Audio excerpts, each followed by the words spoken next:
Historia de las drogas. Las 2 primeras décadas de la Cruzada. 2. Su génesis.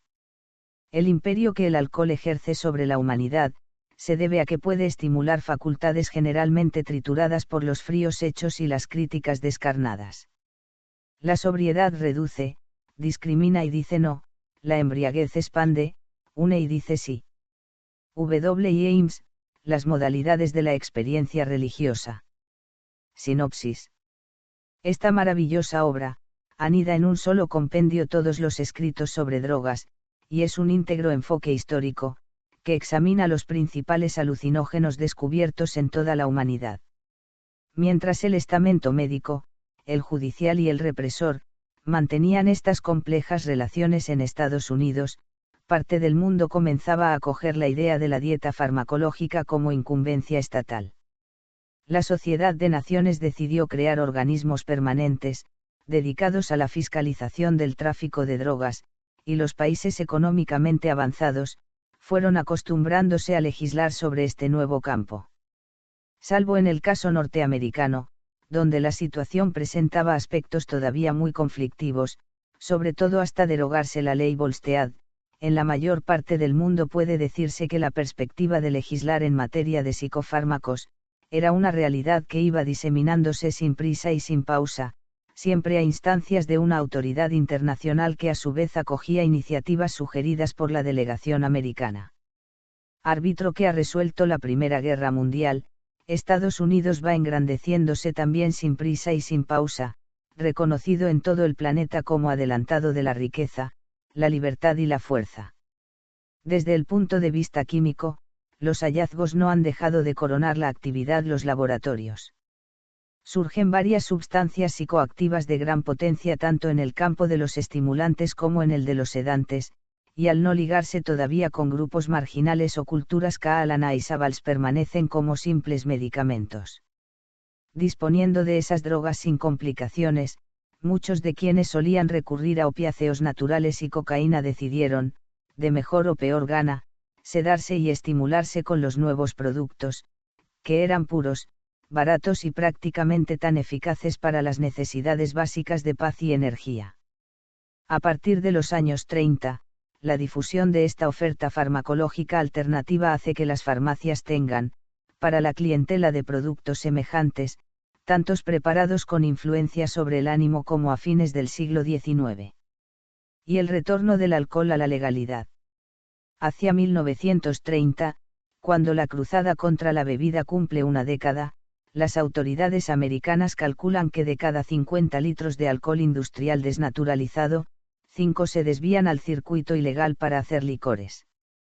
Solo por intoxicación con alcohol obtenido a partir de madera, metílico, fallece al año un 0,05% de la población. El 34% de los prohibition agents son sospechosos de aceptar sobornos o permitirse extorsiones, y otro 10% ha sido ya condenado por ello en virtud de sentencia firme. Resumiendo, su estudio clásico sobre la génesis y aplicación de la ley Volstead, a Sinclair atribuye el éxito de la Anti-Salon League, su principal promotor, a un complejo de factores. La explotación del miedo de las masas, la actitud reformista, la eficacia de los grupos de presión, su dominio de la propaganda, la estupidez y el egoísmo de los cerveceros y dueños de destilerías, la debilidad de los políticos. La debilidad de la clase política es el electoralismo. Con tal de no ceder un solo sufragio al competidor, demócratas y republicanos asintieron a una propaganda calculada para excitar los terrores de las masas, y para hacer del derecho el instrumento de una ética sectaria, entregando la decisión a una minoría exigua como el Prohibition Party. Esto se observa con toda claridad cuando el alcohol vuelva a ser legal, y gran parte de los diputados y senadores pasen a beber tranquilamente en público, aunque fuese contrario a su fuero interno cortejar a la Anti-Salon League y asociaciones semejantes, ninguno quiso perderse el voto abstemio. Tampoco protestó el estamento terapéutico.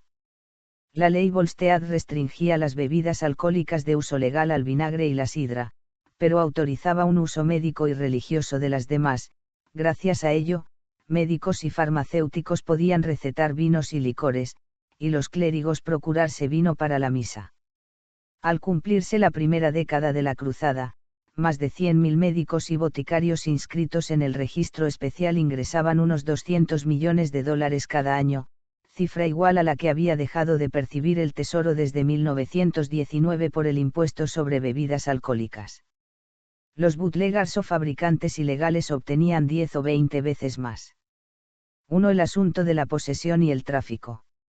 Aunque la ley Harrison castigaba mucho más duramente que la ley Volstead la posesión y el tráfico, no era una norma penal en sentido estricto, y la incriminación partía de infracciones indirectas a normas sobre registro. La ley Volstead, en cambio, era una reconocida norma penal, aunque no castigaba el uso ni la posesión de alcohol, sino su venta y fabricación. Podríamos suponer que un régimen semejante solo representaba peligro para quienes traficasen o fabricasen bebidas alcohólicas, y que las docenas de miles de personas encarceladas cada año eran exclusivamente dueños de destilerías y de bares. Pero el sistema de penar el tráfico y no la posesión de alcoholes constituía una contradicción en los términos. Como ni el whisky ni el vino pendían de los árboles, al modo de las frutas, faltando el concurso de algún agente sobrenatural resultaba imposible acceder a la droga sin participar en transacciones económicas. Constituidos los inevitables anillos de consumo, cada uno de sus eslabones podía considerarse favorecedor del tráfico, y que así fuese o no dependía fundamentalmente de los prohibition agents. Una simple técnica de infiltración en cualquiera de esos circuitos lograba, con paciencia e inyecciones de licor o dinero, desembocar en la incriminación de personas y grupos que por una causa u otra merecieran estigma o chantaje. De ahí que no solo fuesen acusados o extorsionados en relación con la ley Volstead los fabricantes y vendedores, sino un sector bastante más amplio de simples usuarios y dueños de negocios como restaurantes, hoteles, casinos y empresas afines, que si no se avenían a las reglas del juego quedaban en ruinosa desventaja ante colegas menos timoratos, dispuestos a pagar la impunidad con liberales sobornos. Con matones y leguleyos a su servicio, amparados en sólidos apoyos políticos, la incongruencia del consumo autorizado y el tráfico prohibido se hizo patente en el hecho de que ni un solo gran traficante y productor de alcohol acabó en prisión por ese concepto. El caso de Capone, encarcelado en virtud de fraude fiscal, es un ejemplo entre otros muchos. No ya gánsteres que han pasado al recuerdo como asesinos, sino grandes familias hoy muy respetables, como los Kennedy, hicieron su fortuna con abuelos dedicados al bootlegging. El sistema de castigar el tráfico y no el uso logró básicamente dos cosas: a. Dejar reducidos los fabricantes y vendedores a la verdadera canaille, que además de degradar el alcohol, multiplicando su toxicidad, corrompía o mataba tanto a las fuerzas del orden como a sus competidores menos inescrupulosos; b. Poner a los demás ciudadanos en la disyuntiva de la abstinencia o la frecuentación de ambientes dominados por organizaciones criminales, amparadas en un negocio colosal. Es cierto que los ciudadanos también podían pagar la consulta con algún médico y obtener una receta de whisky, coñac o vino, pero resultaba tan caro o más, y sin los otros atractivos del salón. Al cumplirse los 13 años de vigencia de la prohibición, convencido el país de que sus resultados eran una abrumadora corrupción, la injusticia, la hipocresía, la creación de grandes cantidades de nuevos delincuentes y la fundación del crimen organizado, la enmienda 18 es derogada por la enmienda 21. Casi 500.000 de personas condenadas como criminales pasan, de la noche a la mañana, a ser para la ley ciudadanos irreprochables. No se prevén indemnizaciones, ni para ellas ni para los miles de muertos y heridos en tiroteos, ajustes de cuentas y demás corolarios prácticos de la cruzada. Tampoco se indemniza a otro 250.000 de personas envenenadas con destilaciones ponzoñosas, con resultado de muerte o lesiones permanentes. Como sucediera en la cruzada contra Brujas, nadie es responsable. La vigencia de la prohibición solo ha conseguido reducir, en cantidades que se calculan entre un 10 y un 30%, el consumo per cápita de bebidas alcohólicas en los Estados Unidos. Considerando que esa reducción no compensa los perjuicios indirectos causados al cuerpo social, se deroga la ley Volstead y vuelven a admitirse la fabricación, el tráfico y el consumo de alcoholes en lugares públicos. 2. La cruzada abstemia vista desde Europa. El gran libro de L. Lewin, Fantástica, aparece en 1927, y compendia la mezcla de estupor y rechazo que suscita la iniciativa puritana en América. Como cualquier otro tratado de toxicología, expone un cuadro muy sombrío del alcoholismo. Sin embargo, aclara inmediatamente que el factor subjetivo no puede despreciarse. Resultaría inútil querer fijar la cantidad de alcohol capaz de marcar a un hombre con el sello del borracho, pues la gravedad de las consecuencias derivadas de beber depende en gran parte de la tolerancia individual. Más precisamente, tanto en lo que respecta al alcohol como a los otros fármacos, la influencia de la individualidad hace ilusoria toda fijación o delimitación preconcebida de los efectos de una sustancia química sobre el hombre. Sus observaciones merecen citarse con cierta amplitud. No conozco ninguna época donde la lucha contra el alcoholismo no se haya ensayado. Unos hablaban a los bebedores con el lenguaje de la religión, otros con el de la razón y otros, por último, con la voz inflexible como el acero de las leyes antialcohólicas, por razones que ya expuse a propósito de la morfina. Todo esto careció de eficacia o la tuvo muy limitada, con la única excepción del Islam quizá, que durante muchos siglos ha tenido a sus adeptos alejados de las bebidas alcohólicas. Aunque no pudiese evitar el empleo de sus equivalentes actualmente, la antigua y multiforme lucha contra el alcoholismo ha encontrado un nuevo frente de batalla. Mediante procedimientos pseudocientíficos todos sus efectos fisiológicos se han rebautizado como crímenes. Cualquiera que beba alcohol, en cualquier cantidad, es un ser peligroso. Así se ha formado la cofradía de los abstinents. Su origen se remonta a milenios atrás. El mundo actual, en su forma y su actividad, ¿a quién debe más, a los abstemios o a los no abstemios? Exclusivamente a estos últimos. Son los no abstemios quienes han creado y desarrollado las ciencias. Les debemos las más bellas creaciones artísticas. Son ellos quienes han ofrecido al humano deleite las obras maravillosas de la imaginación poética, quienes han hecho surgir de las profundidades íntimas de su sensibilidad las producciones más nobles del arte musical, para hacer un presente a los hombres, por un abuso incomprensible, enteramente falto de justificación.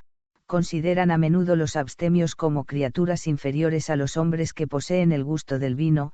A mi entender, no es posible formular una ley ecuánime aplicable al abuso del alcohol, o más bien a las manifestaciones visibles de ese abuso. La más rica experiencia toxicológica está obligada a declararse impotente. Toda intervención directa está abocada al fracaso, pues en ese orden de cosas el éxito consiste en prevenir. Es en la escuela y en el hogar donde conviene actuar para impedir la eclosión del alcoholismo. Eminencia indiscutible de su tiempo, la opinión de este toxicólogo alemán presenta el interés adicional de mostrar lo que un europeo en los años 20 creía que estaba sucediendo en Estados Unidos. Aunque en 1927, por ejemplo, más de 10.000 personas, en buena medida médicos y farmacéuticos, eran encarceladas por opiáceos y cocaína, alguien con la extraordinaria información de Lewin simplemente no lo sabe. Las escasas noticias que le llegan sobre dificultades de terapeutas o pacientes son interpretadas como casos excepcionales de abuso, falsificaciones de recetas o hurtos. Lo que llama cofradía de los abstinents es el Prohibition Party, no el grupo específico de Brent, Kraft Sirait.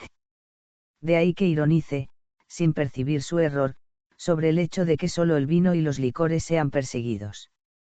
¿Y por qué este lujo de esfuerzos contra el alcohol únicamente? ¿Por qué no hay una cruzada general contra la morfina, la cocaína, la nicotina, el amor, el juego? La lucha antialcohólica no se funda sobre un juicio claro. Se conduce a partir de prejuicios. Lewin conoce perfectamente la legislación internacional sobre opiáceos y cocaína. Pero no la interpreta como cruzada contra ellos, sino como un esfuerzo por mantener dichas sustancias bajo supervisión médica, controlando también su exportación. Y, en efecto, los convenios aprobados hasta entonces no propugnaban otra cosa. Como casi todos los médicos europeos de su tiempo, ignoraba que existiese siquiera la ley Harrison, y se habría echado a reír con sus colegas si alguien les hubiese dicho que décadas más tarde los opiáceos iban a ser declarados fármacos sin valor terapéutico en Estados Unidos y, después, en lo demás del planeta. Esto es tanto más notable cuanto que Lewin se distinguió siempre como un enemigo acérrimo de su uso frívolo. Pero una cosa era advertir en el hogar, la escuela y las facultades de medicina y otra, muy distinta, atender a la cofradía de los abstinents. Cuando no hay acto delictivo sino solo exceso de bebida, mi consejo es considerar ese exceso como un asunto de orden puramente privado. Hace tan poco daño a terceros como el estado morfínico o cocaínico voluntario, como embriagarse de cafeína bebiendo demasiado café, o café demasiado concentrado, o entregarse a la pasión del juego, etc. Todo hombre tiene derecho a hacerse daño, y solo cuando ha sido llamado a filas está permitido recortar ese derecho. 2. El cáñamo como nuevo estupefaciente. A mediados de los años 30, había en Estados Unidos fundamentalmente dos maneras de entender el estado de cosas. Desde la perspectiva de los prohibicionistas, el retorno del alcohol a la legalidad era una catástrofe de incalculables consecuencias, que exigía no desmoralizarse y mantener una postura de intransigencia con respecto a los narcóticos, para hacer frente a la previsible marea de tolerancia. Perdida la batalla contra el vino y los licores, Anslinger sugirió que la mejor actitud era una defensa activa, ampliando cuanto antes la represión sobre estupefacientes todavía no declarados tales. Desde la perspectiva liberal, con el fin de la ley Volstead y la nueva oferta de drogas disponibles sin receta en las farmacias, las necesidades de estimulación y sedación estaban cubiertas de sobra, si a ello se añadía que, en parte por eso mismo, la política de tender trampas al estamento terapéutico se había reducido drásticamente, el horizonte brillaba por su tranquilidad. Si los dopefiends estaban en vías de sucumbir, y la alarmada movilización social empezaba a ser algo sin fundamento, estaba indeciso el futuro para la Oficina Federal de Estupefacientes, FBN. Podía reconocer que los usuarios de opiáceos naturales y cocaína eran ya delincuentes vulgares abastecidos por la Cosa Nostra, estadísticamente insignificantes, y correr el riesgo de que pasasen a ser vigilados por las brigadas de lo criminal, como tales delincuentes. Podía también lanzarse a crear un estigma en torno a los fármacos sintéticos que habían heredado el lugar de los naturales, y eran consumidos cada vez más liberalmente. Podía, por último, encontrar nuevos dopefiends en sentido estricto, comparables a los opiómanos chinos y los negros cocaínicos del pasado. Eligió esto último, volviendo su mirada hacia el cáñamo. Ya el reverendo Crafts había destacado a principios de siglo los aspectos marcadamente paganos y hasta idolátricos de esta planta, denunciada por misioneros en Asia tanto como en África. A ello se sumaba que el Convenio de Ginebra, 1925, la había incluido en la lista de sustancias merecedoras de control internacional. 1. El fundamento sociológico.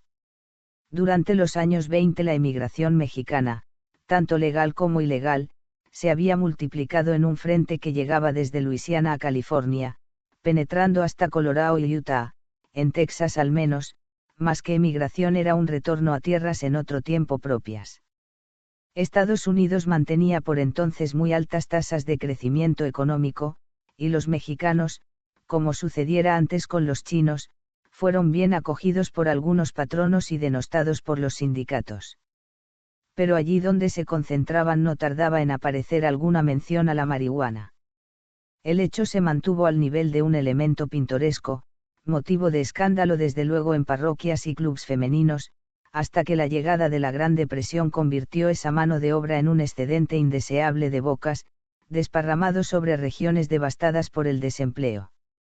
El desasosiego inicial se detecta en Nueva Orleans, mediante una ecuación que une al aborigen criminal y desviado con una droga que estimula sexualmente y borra inhibiciones civilizadas, la amenaza de lo uno es amenaza de lo otro, y viceversa. 2 o 3 años más tarde aparecen grupos como las Sociedades Patrióticas Aliadas, los Hombres Claves de América y Coalición Americana, que a su deseo de mantener un país moralmente limpio añaden consideraciones de política económica. La marihuana, quizá el más insidioso de los narcóticos, es consecuencia directa de la inmigración mexicana. Han cogido a traficantes mexicanos regalando cigarrillos a los niños en la escuela.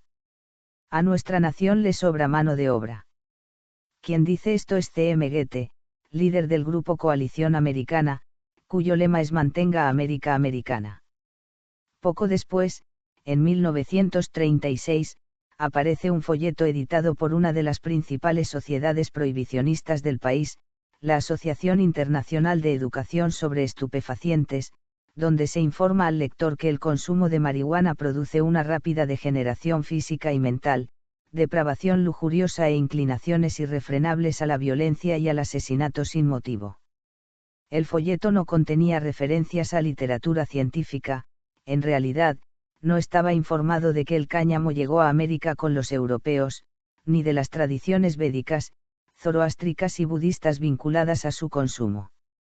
La droga, según otra fuente de la misma época, es un terrible narcótico, fumado por los criminales y otra gente depravada. Ese mismo año se producen varias cartas abiertas a la FBN en la prensa de diversos puntos del país, que retrospectivamente han sido interpretadas como iniciativas de la propia FBN. Una de ellas la firma un tal F.K. Basket, y aparece en el Courier de Alamousa, Colorado. Desearía poder mostrarles lo que un pequeño cigarrillo de marihuana puede hacer a uno de nuestros degenerados hispanoparlantes residentes. De ahí que nuestro problema sea tan grande. La mayoría de nuestra población es hispanoparlante, débiles mentales casi siempre, debido a condiciones sociales y raciales. Como representante de líderes cívicos y funcionarios de justicia del San Luis Valley, les pido ayuda. A estos requerimientos responde Anslinger con declaraciones a la prensa como la siguiente. Apenas son conjeturables los asesinatos, suicidios, robos, asaltos, extorsiones y fechorías de maníaca demencia provocados cada año por la marihuana, especialmente entre los jóvenes. 2. La Marijuana Tax Act de 1937. En 1936, la FBN consideró que era oportuno elevar al Tesoro un proyecto de norma represiva sobre el cáñamo, con vistas a su aprobación por las cámaras. Naturalmente, no se trataba de instar una enmienda a la Constitución, sino de seguir un camino análogo al de la ley Harrison, que aquí atendía más al elemento fiscal que al registral. Los fabricantes, poseedores y dispensadores debían declararlo así en ciertos impresos y pagar un impuesto. En el caso del cáñamo, los posibles escrúpulos de algunos legisladores quedarían resueltos alegando que la planta y sus derivados se habían incluido ya en un convenio internacional. Concretamente, Anslinger usó como apoyo jurídico una ley reciente, 1935, sobre aves migratorias, que aun restringiendo los derechos de los estados había sido declarada constitucional por ser consecuencia de tratados con México y Canadá. Aunque no fuese lo mismo restringir derechos civiles que conservar las estaciones de paso para aves migratorias, el punto de vista de Anslinger pareció acertado en una reunión previa de este con diversas autoridades.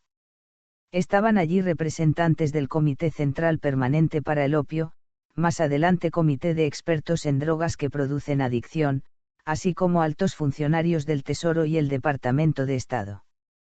A. La literatura científica de la época. A todo esto, en 1936 sigue sin haber a nivel científico una comunicación que modifique los datos acumulados sobre el fármaco durante el siglo XIX. Al contrario, el Ayuntamiento de Nueva York está elaborando un estudio sobre la materia, el llamado Informe La Guardia, por el nombre del alcalde entonces, cuyas conclusiones coinciden con las del elaborado por el ejército inglés en 1894, circunstancias nunca explicadas hicieron que el documento completo solo viese la luz en 1969, cuando el sociólogo de Saalaman logró encontrarlo cubierto de polvo en unos archivos de la alcaldía. Pero no se trataba solo del informe La Guardia.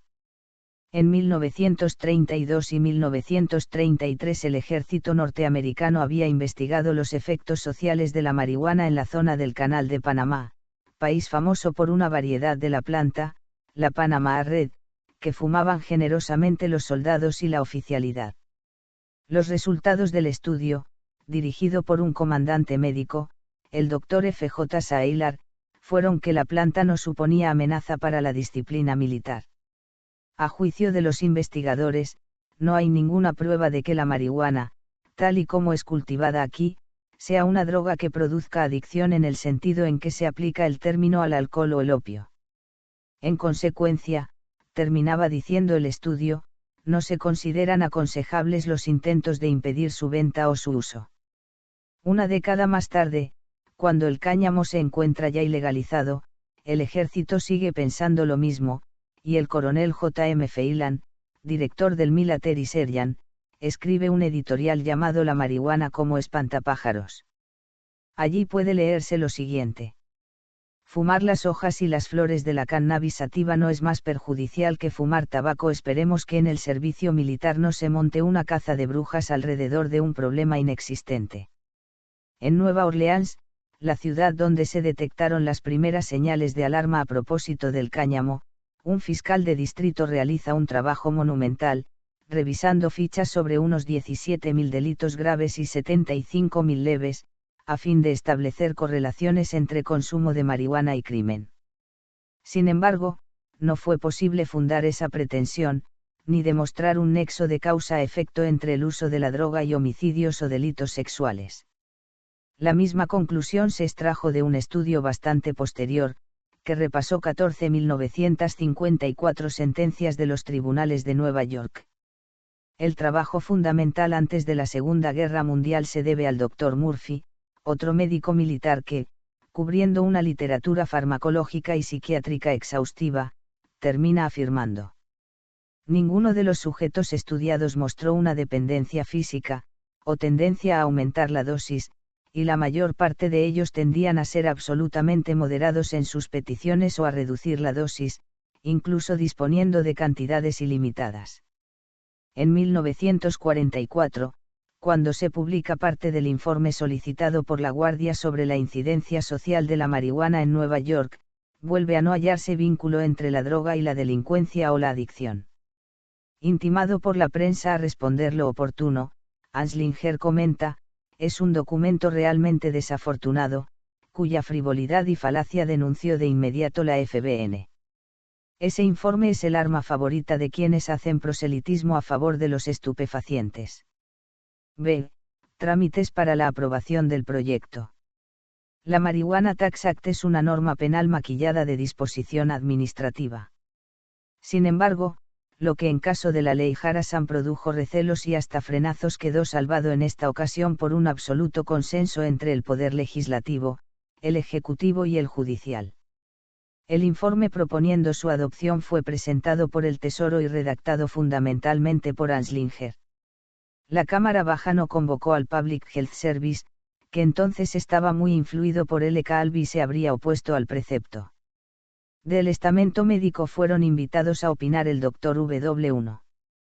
Treadway, director de la Mental Hygiene Davidson, y un representante de la Asociación Médica Americana, que fue el Dr. W. Woodward. Ante el Comité de Modos y Medios de la Cámara, reunido en trámite de audiencia, Treadway estuvo breve, declarando que ninguna de las preparaciones psicoactivas del cáñamo producía dependencia o tolerancia, y que, si la literatura científica disponible no estaba equivocada en bloque, predominaban los usos moderados, sin riesgo para la salud física o mental. El Comité de Modos y Medios del Congreso escuchó sin interrumpir, y no planteó preguntas. La intervención de Woodward fue más extensa y directa. Empezó diciendo que los datos sobre la marihuana contenidos en el informe de Anslinger eran incompletos e inseguros, cuando no falsos. Intencionadamente, preguntó por qué no estaba siendo consultado el Health Service, cuya experiencia en Lexington y Fort Worth podría resultar del mayor interés. Pero más aún le extrañaba, según dijo, que no hubiera sido llamado nadie del Children's Bureau, cuando se hablaba del uso de la droga por niños de las escuelas, y del Bureau of Prisons, cuando la FBN pretendía que fumar marihuana creaba demencia homicida. Si efectivamente habían sido capturados varios villanos regalando marihuana a la puerta de las escuelas, podría la FBN especificar de qué sumario se trataba, o que sentencias judiciales habían condenado a personas determinadas por semejante hecho. Y si nadie concreto había sido acusado o declarado culpable de cosa semejante, ¿por qué se propagaban infundios? A falta de estudios y datos estadísticos específicos del Bureau of Prisons, siguió alegando Woodward, ¿qué base objetiva había para alegar que la marihuana producía irrefrenables inclinaciones a la violencia y la lujuria? ¿Acaso pretendía la Oficina Federal de Narcóticos atender más a unas cuantas cartas aparecidas en los periódicos contra los mexicanos que a la literatura científica acumulada durante siglos, y que a tradiciones milenarias de uso pacífico? Para ilegalizar un fármaco, concluyó, no bastan rumores o prejuicios étnicos, sino pruebas inmediatas y primarias. Este alegato le costó la carrera a Woodward, que meses más tarde cayó en una trampa tendida por la FBN y fue acusado de prácticas ilícitas. Como Bishop, Prentice y Butler, formaba parte de un sector que la policía de estupefacientes se encargó de confundir con el médico sin escrúpulos. El comité del Congreso tampoco tuvo nada que preguntar al representante de la Asociación Médica Americana. El proyecto de ley fue aprobado unánimemente el 1-10, 1937. En lo sucesivo, y hasta 1971, todas las decisiones del Congreso sobre estupefacientes se aprobarán por absoluta unanimidad, considerando que van a ser varias docenas de normas. La circunstancia muestra hasta qué punto cualquier gesto distinto del máximo rigor será para los diputados y senadores un acto de lesa majestad electoralista y, por tanto, un suicidio político. Con más nitidez aún, si cabe, que al aprobar la ley Harrison, la ley sobre tributación de la marihuana mostraría que razones morales y de conveniencia política postergaban sin contemplaciones el aspecto sustancial o farmacológico, ligado a la comprensión desapasionada de un fenómeno concreto. El proyecto de Anslinger, sembrado de inconsecuencias jurídicas y apoyado sobre una masa de datos fundamentalmente falsos, fue aprobado en escasos minutos, tan pronto como terminaron las formalidades de audiencia. Usuarios y traficantes de cáñamo quedaban equiparados a usuarios y traficantes de opiáceos y cocaína. Todas esas drogas eran narcotics. Por un curioso giro de la historia, no infrecuente en esta crónica, a partir de los años 70 Estados Unidos se convertirá en el mayor consumidor y uno de los grandes cultivadores mundiales de esta droga. Atendiendo a la seriedad con la cual su Congreso debatió la ilegalización, se entiende que el informe La Guardia fuese relegado a un desván de la alcaldía de Nueva York, junto con otras cosas inservibles o desfasadas. Aunque Woodward o Treadway hubiesen podido disponer de él, el criterio de los congresistas no habría cambiado un ápice.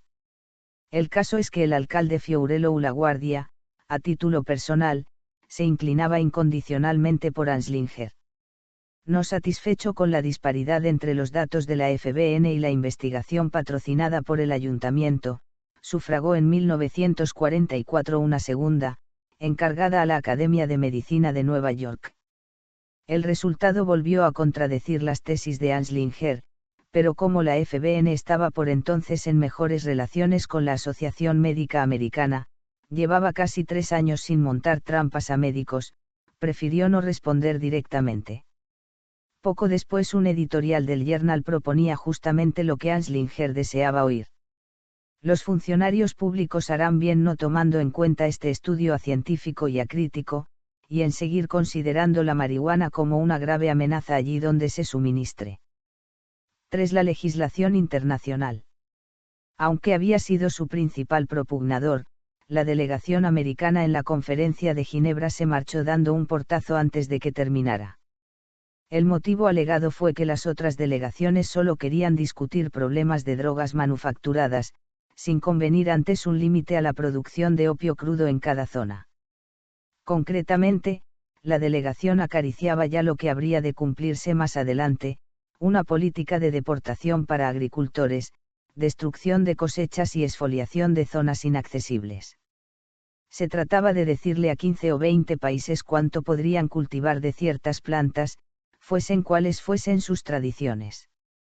El motivo alegado era que tales cultivos representaban una amenaza para gentes a miles de millas de distancia. Eso resultaba impensable entonces, y el hecho de que los Estados Unidos se encontrasen en plena ley seca suscitaba cierto estupor. De hecho, acercaba paradójicamente sus posiciones a las de algunos países islámicos. 1. El Convenio de Ginebra de 1925. Quedó resuelto, pues, que lo pactado iba a referirse exclusivamente a una inspección relacionada con ciertas drogas, sin establecer compromisos sobre cuotas de cultivo. Por lo demás, se mantuvo el principio de La Haya, según el cual las partes limitarían a usos médicos y científicos la producción, venta y empleo de los fármacos incluidos en sus cláusulas. La expresión usos médicos y científicos no podía entenderse en sentido restrictivo, sino textual, pues a ninguna autoridad distinta de la médica o científica correspondía decidir en cada caso. La convención no era restrictiva tampoco en otros aspectos, y contemplaba, por ejemplo, una dispensación directa de ciertas preparaciones opiadas.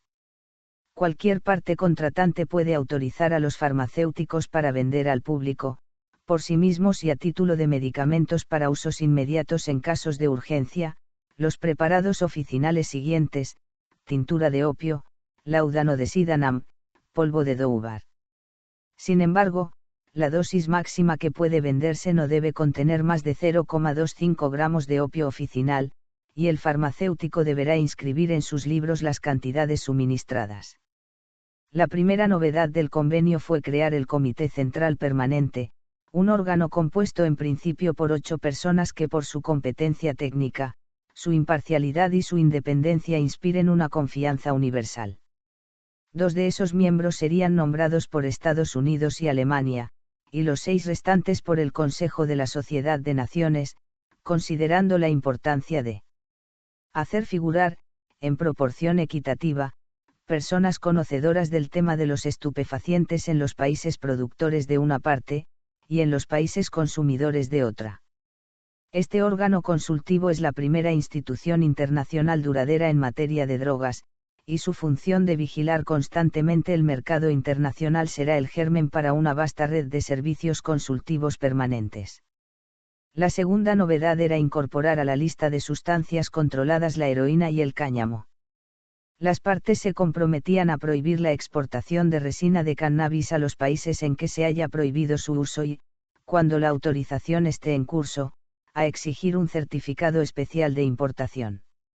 El convenio de La Haya se cerraba con un compromiso de los firmantes a examinar la posibilidad de dictar leyes que castiguen la posesión ilegal. La Convención de Ginebra modifica esto, mencionando en lugar de la posesión el tráfico. En caso de tráfico ilegal, los firmantes se comprometen a imponer sanciones adecuadas, e incluso a la confiscación de las sustancias. Ciertamente, la confiscación no resultaba un castigo especialmente temible, y en esto, como en excluir la simple posesión, se percibe la falta de los norteamericanos. Al igual que en La Haya, lo que finalmente se acuerda es no exportar a un país donde esté vigente alguna prohibición, y reservar los fármacos incluidos en su lista a usos médicos y científicos. La cuestión del cáñamo.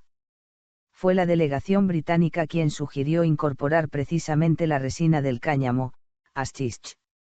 En principio, esto parecería incongruente con lo que pensaban de esta planta los médicos y farmacólogos ingleses a finales del XIX, y con el monumental informe preparado por su ejército en la India.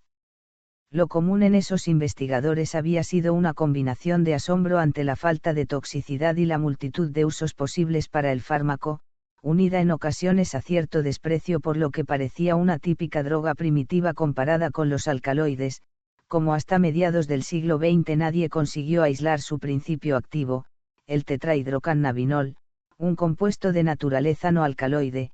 La planta resultaba químicamente misteriosa. Pero la delegación inglesa elevó a cuestión esencial incluir el hashish porque se había convertido en símbolo de una actitud subversiva, en realidad, simplemente opuesta a su colonialismo, que comenzaba a cobrar fuerza en todo Egipto y especialmente en El Cairo. Los egipcios enarbolaban su droga contra el whisky y la ginebra, contra el tabaco en cigarrillos, contra la heroína con la que pagaban los contratistas de obras a los peones y, en general, contra todo lo que representara a la potencia colonial. Por entonces el único país del mundo que podría haber sentido alarma ante la moción inglesa era Afganistán, que vendía a India y Persia, pero ni Afganistán ni Persia estaban representados en Ginebra.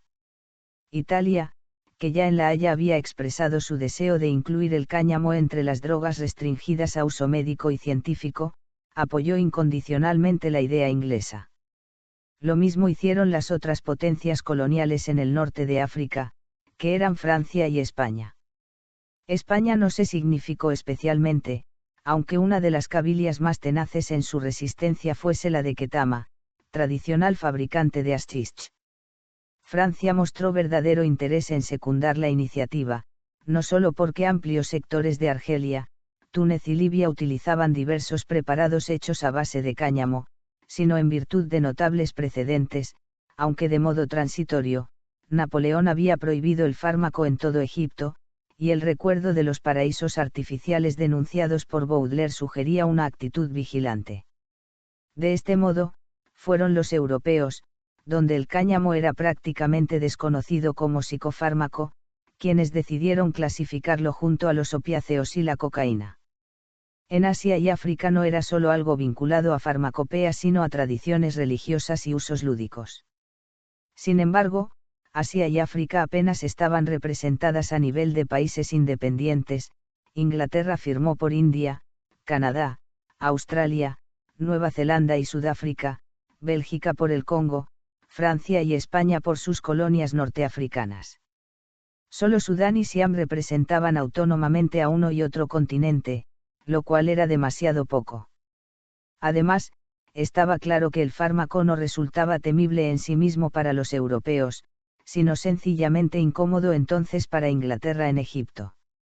Al incluirlo en la convención, ésta se aseguraba de que podría prohibirlo de nuevo en el Cairo, como Napoleón, sin peligro de que otros países aprovecharan este hecho como ella había aprovechado la intransigencia de los emperadores chinos con el opio.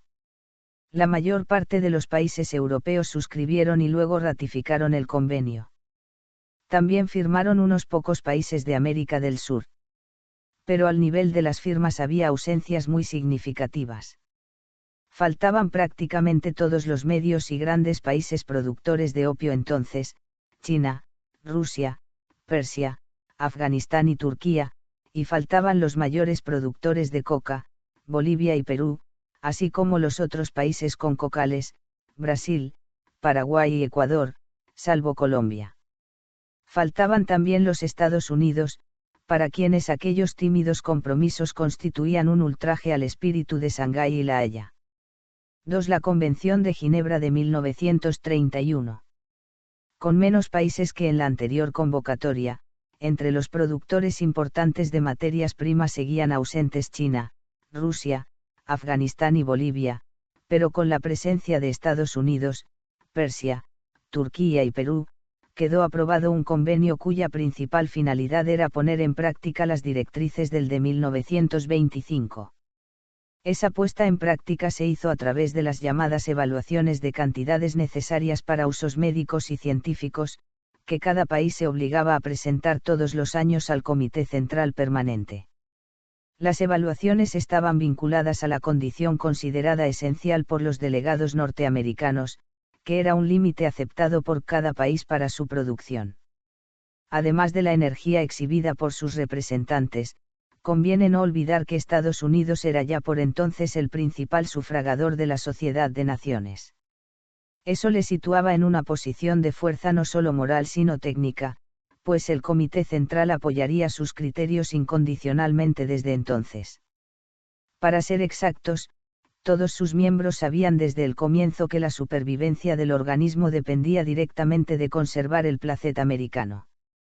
Sin embargo, la cuestión del límite de producción requería el voto de los demás países, y ante la imposibilidad de llegar a un acuerdo sin concesiones mutuas se arbitraron sutilísimas, o, si se prefiere, farisaicas, formas de calcular la cantidad total requerida por cada estado para sus necesidades lícitas.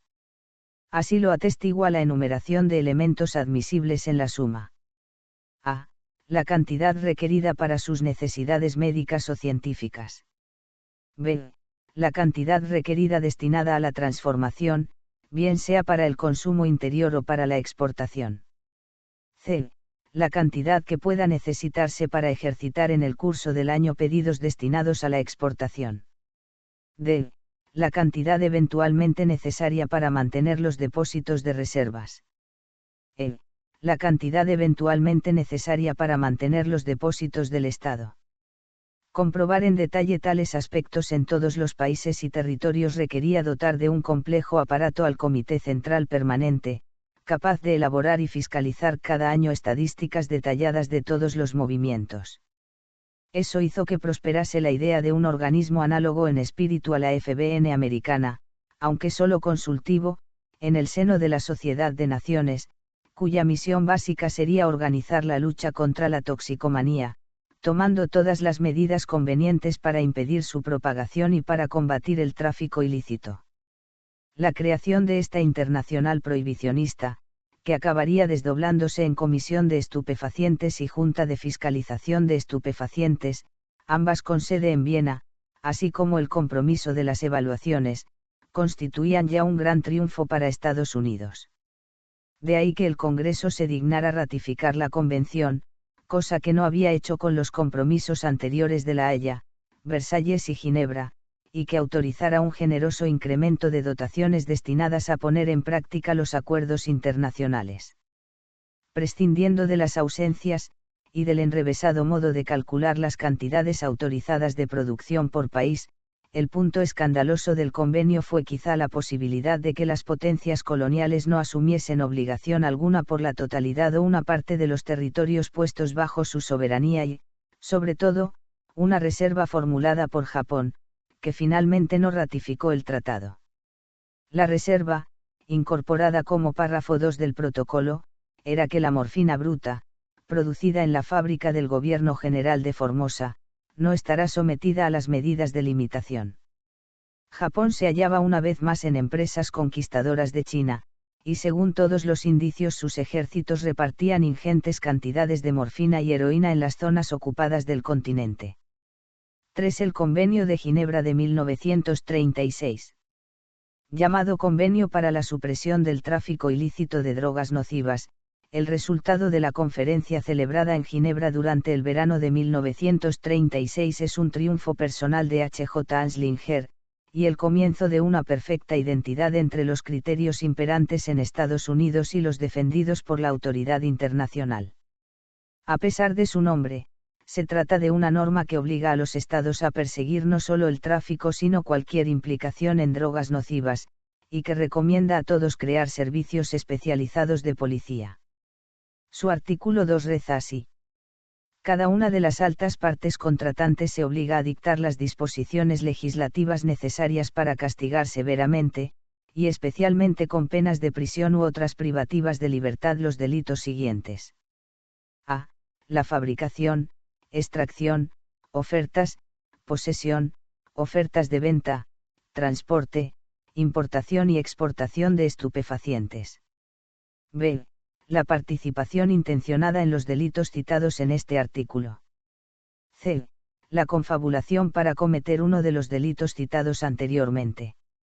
D. Las tentativas y los actos preparatorios.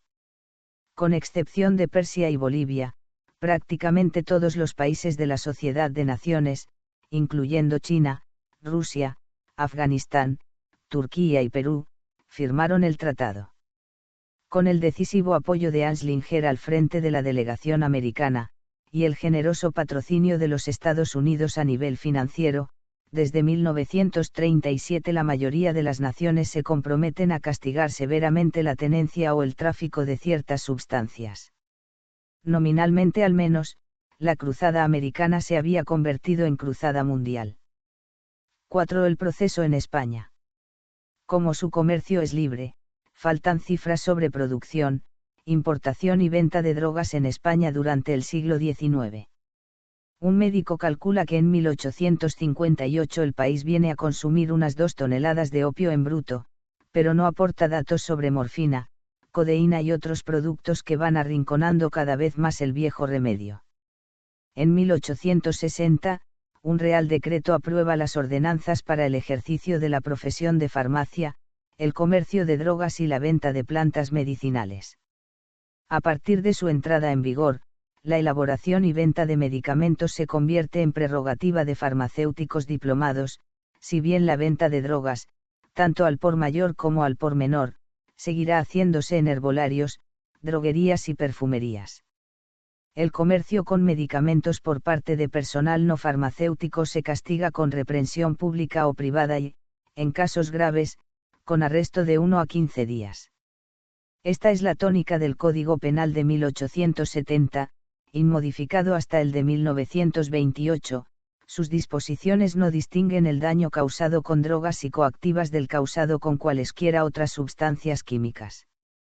Tampoco sabemos, siquiera aproximadamente, qué número de personas consumía de modo crónico o esporádico psicofármacos. Solo es indudable que regía un sistema de autocontrol, condicionado únicamente por los precios de cada producto. Hacia 1910, por ejemplo, un folleto de la Casa Bayer en España recomienda heroína para un cuadro muy amplio de síntomas, desde su excelente acción contra la tos, la bronquitis y el catarro pulmonar, hasta sus virtudes para combatir los estados de confusión, depresión y neurastenia, y en 1907 los laboratorios Bonald anuncian no solo pastillas de heroína, balsámicas, calmantes, anticatarrales, sino otros varios preparados a base de morfina, codeína y cocaína. La cocaína Merck, propagandeada con el sobrenombre de la insuperable, es quizá el preparado más carismático. Todavía no es un requisito obligatorio la receta médica, y ni en la literatura especializada ni en prensa o novelas hay referencias a una venta callejera de drogas. Tampoco hay un problema de drogas, al menos a juzgar por las memorias anuales que presenta la Fiscalía del Tribunal Supremo. 1. El cumplimiento de compromisos internacionales. La firma y ratificación del primer convenio de La Haya produjo un RD de 31 de julio de 1918, que aprueba un reglamento para el comercio y dispensación de ciertas sustancias. Este precepto dice bastante sobre la situación del país entonces, pues castiga con multas las negligencias registrales de fabricantes y boticarios, y la posesión sin receta de preparados que contengan principios narcóticos, anestésicos, antitérmicos, antigenésicos y abortivos. Al mezclar opio con abortivos y anticonceptivos, el RD de 1918 muestra elocuentemente los valores que subyacían en ese momento a la química, y hasta qué punto la planificación familiar constituía algo más escandaloso en España que la ebriedad con vehículos distintos del alcohol.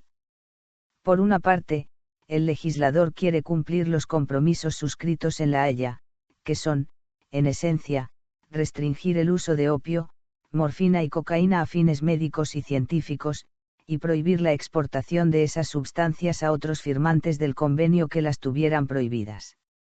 Pero faltan en España los estereotipos del adicto y el traficante, de ahí que quien comercie con esos productos en lugar distinto de las farmacias será denunciado por los subdelegados de medicina como expendedor ilegal de medicamentos.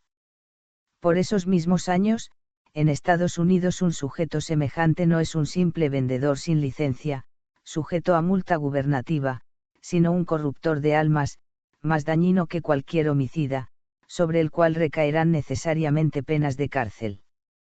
El análisis de este texto, y su exposición de motivos, sugiere que la principal preocupación del legislador era el éter, cuya venta se hará en farmacias, exigiendo receta cuando por la reiteración y frecuencia de los pedidos pudiera sospecharse un empleo abusivo, y atender a un conflicto de competencias de las boticas con droguerías, perfumerías y otros establecimientos. Tomar partido por las primeras, exigiendo previa receta de algún facultativo, suponía consolidar un monopolio del estamento terapéutico sobre una amplia gama de productos, cosa que los colegios de medicina y farmacia acogieron con indisimulado beneplácito. El cambio de situación social, y la necesidad de ratificar el Convenio de Ginebra de 1925, suscitaron una norma algo más técnica, donde sigue siendo una destacada preocupación el uso ilegal de éter, y se equiparan la tenencia y el tráfico. La mera tenencia ilícita se reputará voluntaria mientras no se pruebe lo contrario, considerándose de máxima gravedad la conducta no ética de farmacéuticos y ayudantes suyos. El cuadro de sanciones económicas era severo. A cada uno de los que intervengan en la producción, importación, comercio o circulación se le impondrán por primera vez una multa de 50 a 100 pesetas por cada gramo de sustancia decomisada. Demostrada la repetición de igual o análoga falta, la multa podrá elevarse hasta 500 pesetas, las mismas sanciones se impondrán a los responsables de mera tenencia o de consumo ilícito. El espíritu de esta norma se incorpora al nuevo Código Penal de 1928, cuya novedad es prestar una consideración separada a drogas tóxicas o estupefacientes y sustancias nocivas para la salud o productos químicos que puedan causar grandes estragos. Su articulado prevé la pena genérica de arresto mayor, que en casos de máxima gravedad puede llegar a reclusión de hasta 3 años, para la producción y el tráfico ilícito. Con todo, el órgano gestor de la nueva política era una junta del Servicio de Restricción de Estupefacientes, de cuyos 12 vocales solo uno pertenecía a la policía, cosa que marca un claro contraste con la orientación norteamericana. También expresaba una diferencia notable en orientación el hecho de que quedase librado al facultativo decidir qué sería el uso médico, incluyéndose dentro del mismo la terapia de mantenimiento indefinido para adictos. 2. La realidad social.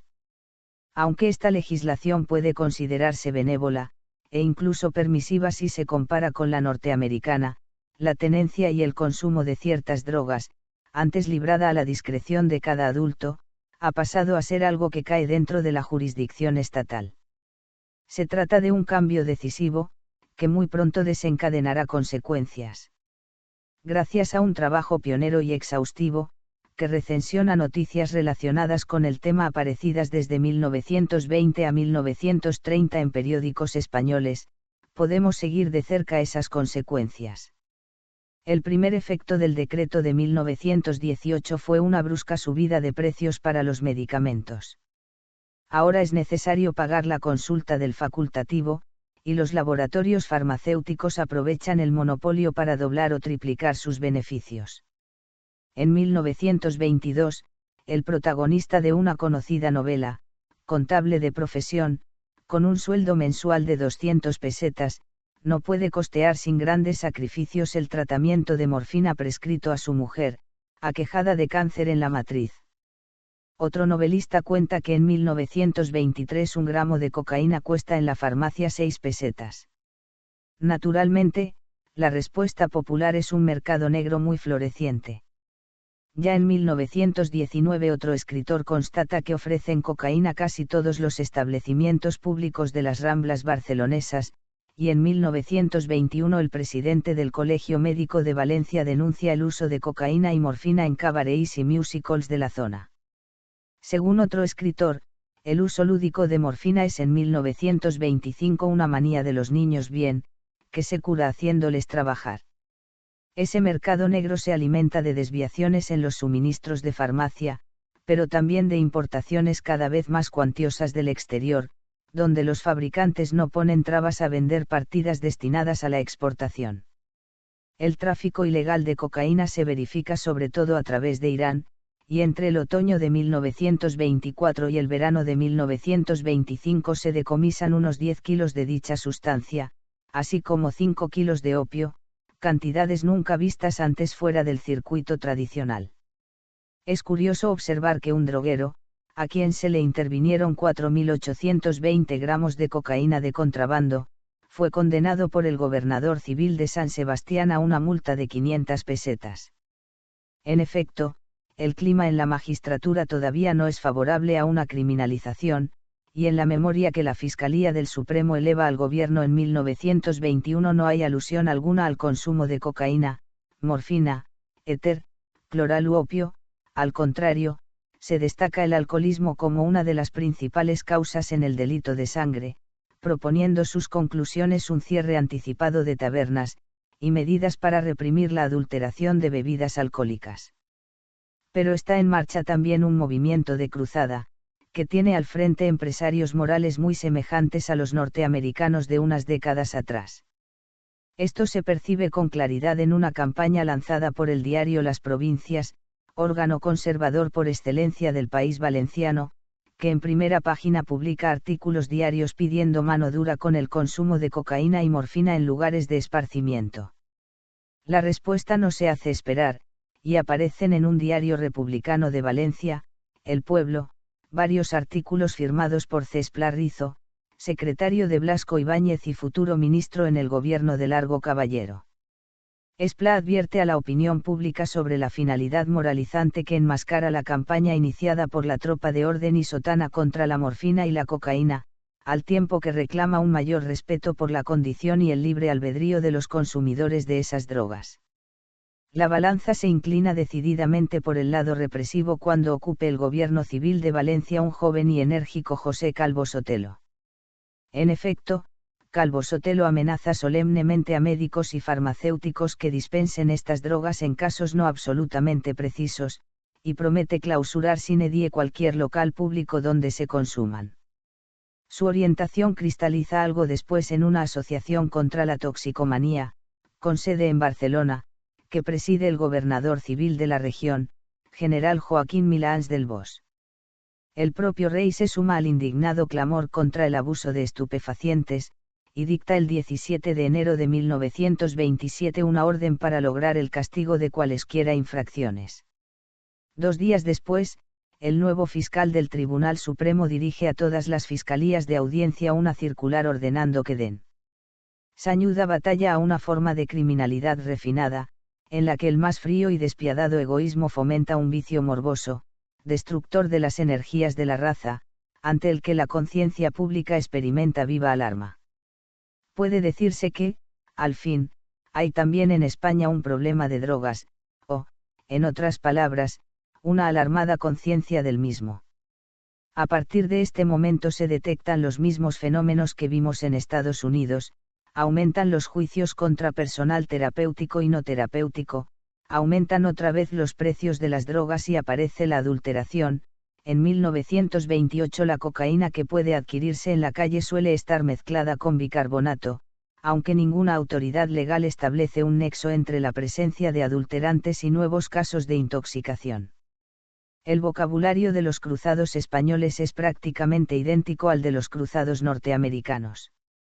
También la policía se adapta al nuevo estado de cosas, y emplea los mismos métodos del prohibition agent. Casi todos los farmacéuticos y médicos detenidos son objeto de entrapments, donde los agentes se fingen enfermos necesitados de droga. Al mismo ritmo, surge y se consolida un nuevo criminal, que carece de formación toxicológica y vive de traficar con polvos. Excitando el alarmismo, vemos al ministro de Gobernación del dictador Primo de Rivera, general Martínez Anido, declarar ante la Asamblea Nacional que no pocos farmacéuticos han introducido 5.000 kilos de cocaína para la venta, causando la desgracia de otros tantos hombres.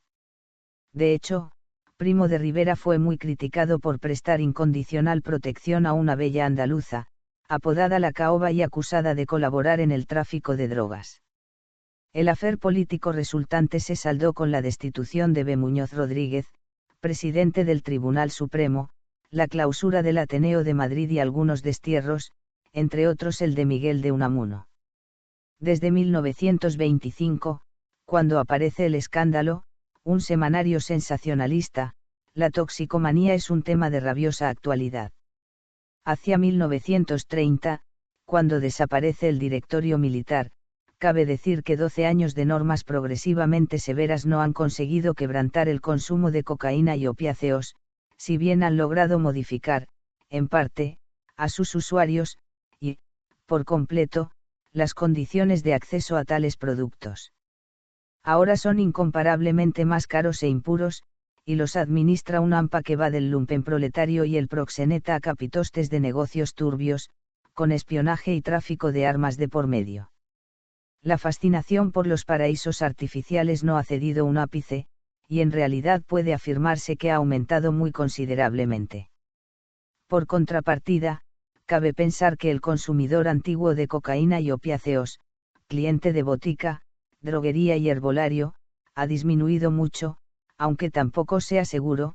En efecto, esas drogas eran muy asequibles para el estamento terapéutico, y cabe suponer que médicos, farmacéuticos y otro personal sanitario siguieron disponiendo de ellas, tanto para sí como para sus clientes más apreciados, ahora de una forma más discreta.